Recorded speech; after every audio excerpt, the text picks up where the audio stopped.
যদি কিবা প্ৰব্লেমৰ কাৰণে তুমি তোমাৰ সপোনবোৰ পূৰণ কৰিব পৰা নাই, তেন্তে দোষ তুমি তোমাৰ চিটবেল্ট বান্ধি লোৱা। কাৰণ এইটো কাহিনী শুনাৰ পিছত তুমি তোমাৰ সকলোবোৰ বাহানা চাইডত ৰাখি তোমাৰ সপোনবোৰ সফল কৰিবৰ কাৰণে আগুৱাই যাবা। এইটো কাহিনী শুনাৰ পিছত তোমাৰ লাইফত যি প্ৰব্লেম আছে, সঁচাকৈ সেই প্ৰব্লেম হয়নে নে বাহানা বনাইছে য'ত তোমাক সফল হোৱাত বাধ্য কৰাইছে। ষ্টিফেন হকিং 21 বছৰ বয়সত, য'ত এইটো বয়সত আমি সকলোৱে স্কুল কলেজ লাইফত এনজয় কৰোঁ। আৰু এইটো বয়সত এই মানুহজনৰ মটৰ নিউৰিটিছ নামৰ বেমাৰৰ সন্মুখীন হ'ব লগা হয়।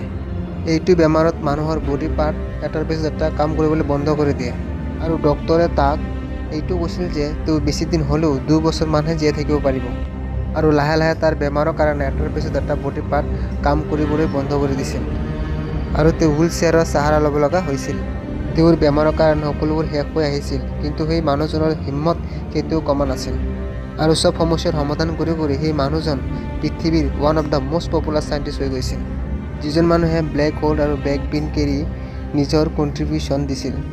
আৰু তাৰ লগতে a brief history of time নামৰ কিতাপ এখনো লিখিছিল, য'ত বিজ্ঞানৰ দুনিয়াত হুলস্থুল কৰি দিছিল। এজন মানুহ না চলিব পাৰিছিল, না কথা ক'ব পাৰিছিল, না কিবা কৰিব পাৰিছিল, তথাপি তেওঁ নিজৰ দিমাকৰ কাৰণে, য'ত নেকি তেওঁ নিজে লৰচৰ কৰিব পৰা নাছিল, গোটেই দুনিয়াখনক লৰচৰ কৰি দিছিল। আৰু মাজতো তেওঁৰ জেনেও নিজে নাছিল একো নকৰাৰ।